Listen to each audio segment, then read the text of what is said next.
नमस्कार दोस्तों, स्वागत है आपका आपके अपने YouTube channel the AQ traders में। दोस्तों, आज के वीडियो में हम USD INR की बात करेंगे, जानेंगे डेटा और चार्ट की मदद से आगे का मूव और मेरा व्यू। तो दोस्तों, वीडियो शुरू करते हैं।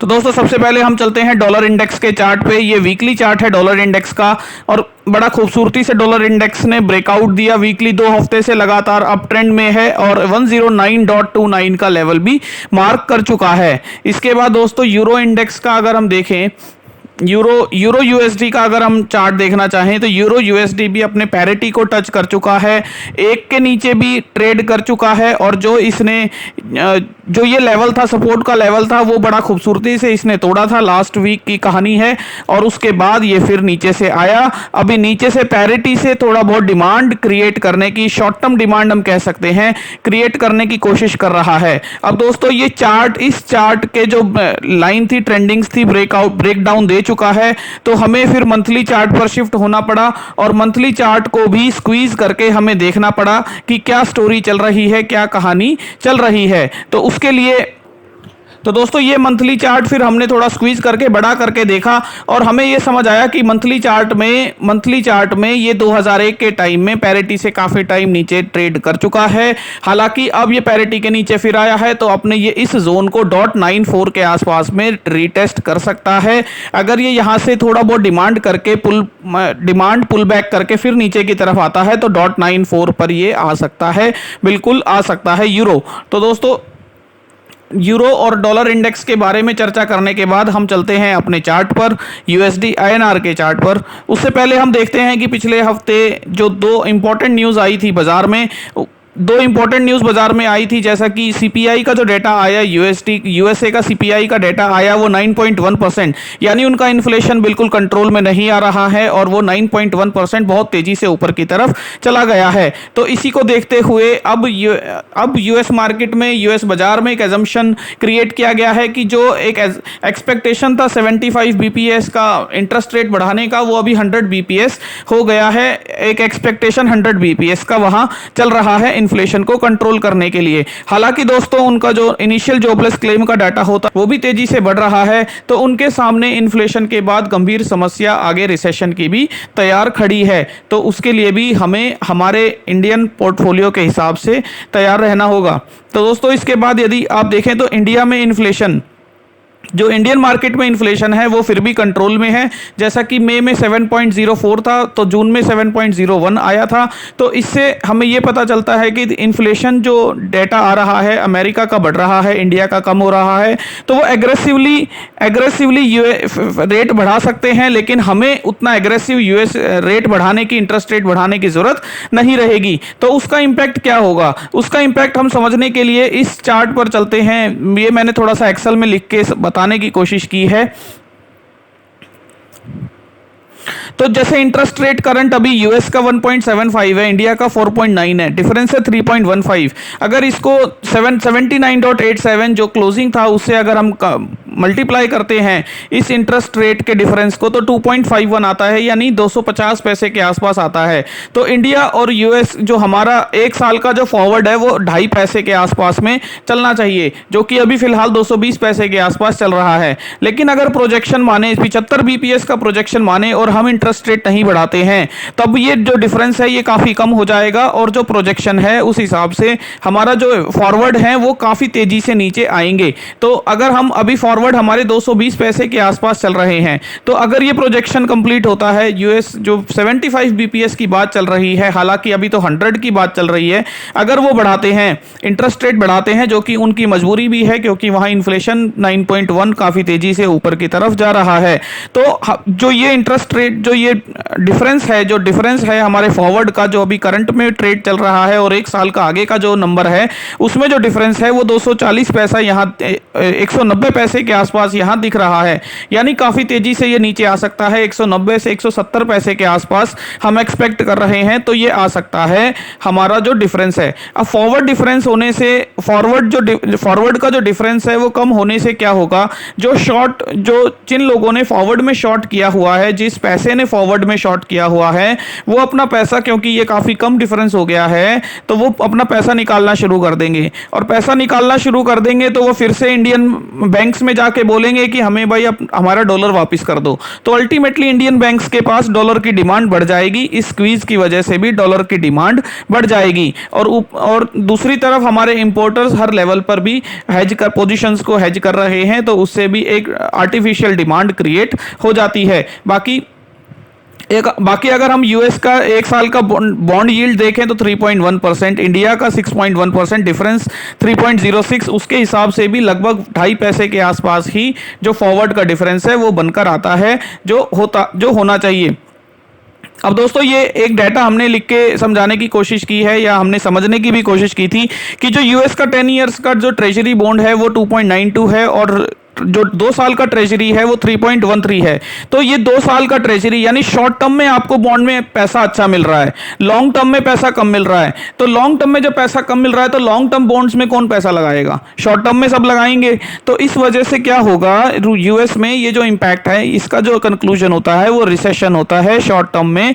जो अगर बॉन्ड्स के भाव बढ़ जाते हैं, यील्ड्स बढ़ जाती है लॉन्ग टर्म से, तो वो एक रिसेशन की भी निशानी है। तो यूएस जो है रिसेशन की तरफ भी अप्रोच कर रहा है। जैसे ही वो अपना एक एजम्पशन है, जैसा कि हम बात भी कर रहे थे, कि जैसे ही वो अपना सीपीआई अगर कंट्रोल करता है तो उसके बाद उसके सामने रिसेशन का चैलेंज भी खड़ा है। तो दोस्तों ये एक बार रुपी का एक जो ट्विटर से जो फॉरवर्डेड फोटो है वो भी देखते हैं, तो इसमें भी समझ आता है कि इंडियन जो रुपी है, हालांकि डेप्रिशिएट तो सारी दुनिया हुई है, सारी दुनिया की करेंसी हुई है, तो लेकिन उसके बावजूद जो इंडियन रुपीज़ है वो काफ़ी कम डेप्रिशिएट हुआ है compare to euro, GBP, JPY जो हम ट्रेड करते हैं, वो उन सब के कंपैरिजन में इंडियन रुपीज़ काफ़ी कम डेप्रिशिएट हुआ है। तो ये भी रुपी की स्ट्रेंथ को दर्शाता है। तो दोस्तों जब ये काफ़ी कम डेप्रिशिएट हुआ है, तो जब वर्ल्ड मार्केट्स, जो वर्ल्ड करेंसीज जो कंट्रोल लेंगी, जो वर्ल्ड करेंसीज अपने आप को संभालेंगी, तो उसके बाद इंडियन रुपीज़ काफ़ी तेज़ी से कंट्रोल में आएगा, काफ़ी तेज़ी से ऊपर की तरफ आ सकता है।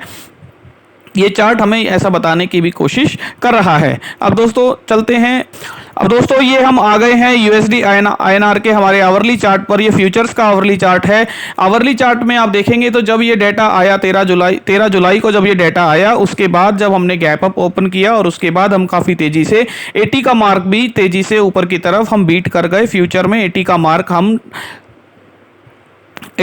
हम अटेन कर गए। लेकिन 80 के मार्क से आपने देखा होगा कि हैवी सेल ऑफ आया और उसके बाद भी अभी सेल ऑफ जारी है, और 80 के मार्क को बिल्कुल सक्सेसफुली कंट्रोल करने की कोशिश की जा रही है। अब दोस्तों इस ट्रेंड लाइन की यदि हम बात करें तो ये ट्रेंड लाइन ब्रेक हो गई है, और ट्रेंड लाइन ब्रेक होने के साथ साथ यूएसडी आईएनआर अभी नीचे की तरफ थोड़ा सा कूल ऑफ हो सकता है, ऐसा हमें लगता है।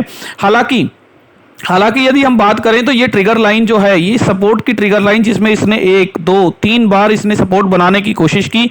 यदि ये ट्रेंड लाइन के नीचे क्लोजिंग आती है तो डेफिनेटली ये 79.75 का पहला मार्क और दूसरा मार्क 79.5 पर आने की कोशिश कर सकता है, टेम्पररी कूल ऑफ होने की कोशिश कर सकता है। पर दोस्तों जैसा कि यूएस का अभी फेड का डिसीजन पेंडिंग है, और डिसीजन पेंडिंग होने के साथ साथ यूएसडी आईएनआर में भी अभी नीचे की तरफ जैसे ही थोड़ा बहुत पुल डाउन करता है, एक एग्रेसिव डिमांड आती है, जैसा हम बार बार देखते हैं। यहां हमने देखा और पीछे के लेवल से हम देखते आ रहे हैं, नीचे जैसे ही थोड़ा सा पुल डाउन होता है वैसे ही एक एग्रेसिव डिमांड आती है। तो वो एग्रेसिव डिमांड यहां बरकरार रहेगी, अभी हमें ऐसा लगता है देखने को मिल सकती है।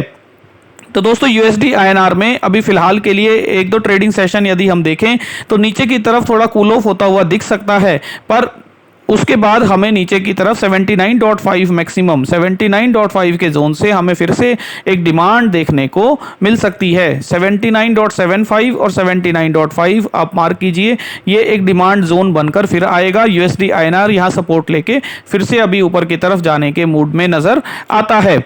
अब दोस्तों एक बार एक डाटा देखते हैं और डाटा से समझने की कोशिश करते हैं कि आगे क्या प्रोग्रेशन चल रहा है।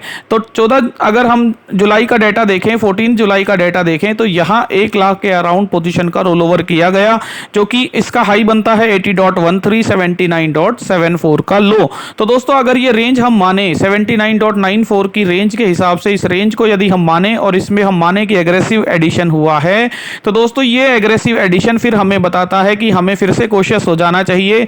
अगर 79.75 और 780 के बीच का जो जोन है वो फिर से एक पुल बैक का काम कर सकता है। यहाँ एक अच्छा 14 तारीख में ओपन इंटरेस्ट का जनरेशन किया गया है, बिल्डअप किया गया है। तो दोस्तों ये डेटा हमें काफ़ी कॉशियस होने को बताता है। जैसा कि हमने पिछले बार भी देखा था, पिछले महीनों में भी हम देखते आ रहे थे कि जो भी highest OI, change in OI का डेटा बनता था, वहां से जब ब्रेकआउट आता था तो उसके बाद वो काफ़ी तेज़ी से 50-60 पैसा भी ऊपर चला जाता था।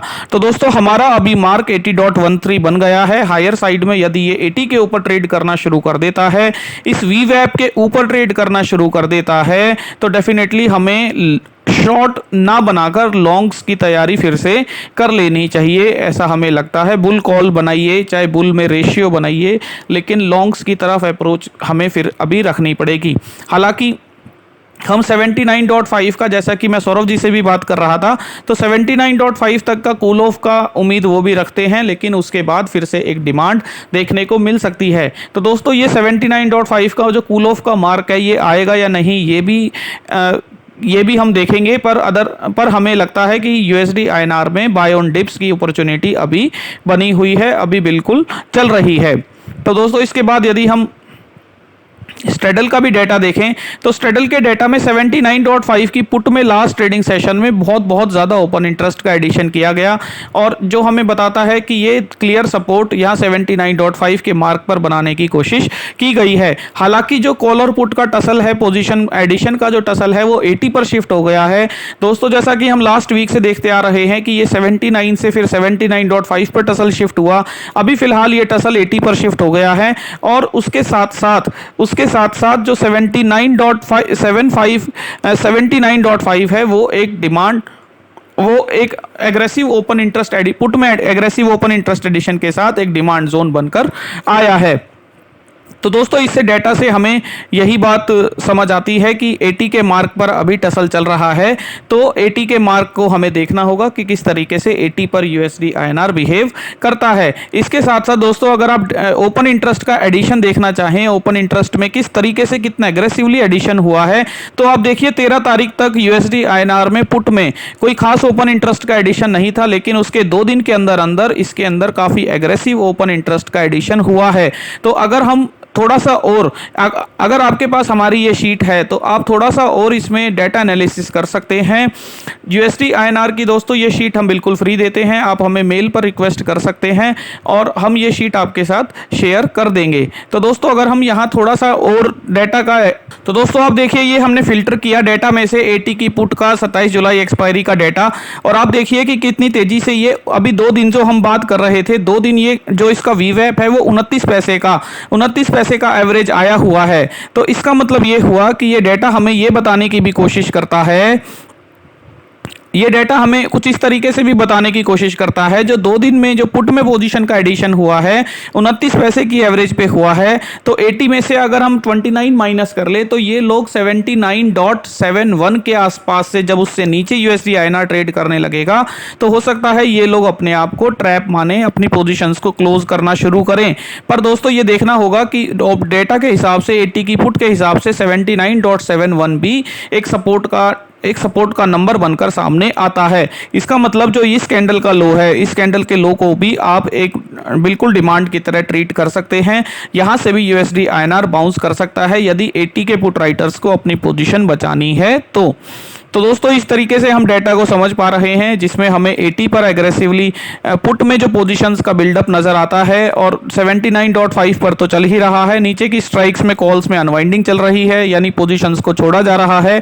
हालांकि 80 की कॉल में भी ओपन इंटरेस्ट जनरेट किया जा रहा है, कॉल की तरफ से इंटरेस्ट जनरेट किया जा रहा है, और 80 का जो लेवल है वो साइकोलॉजिकल लेवल भी है। 80 का लेवल इतनी आसानी से हमारा जो आरबीआई है या कहें हमारी जो गवर्नमेंट है वो भी इतनी आसानी से उसे तोड़ने के इतनी आसानी से उसे तोड़ने देना नहीं चाहती। तो दोस्तों इस तरीके से हम आगे देखेंगे कि 80 के लेवल पर यूएसडी आईएनआर किस तरीके से बिहेव करता है, वो अभी आगे देखने वाली बात रहेगी। Thank you.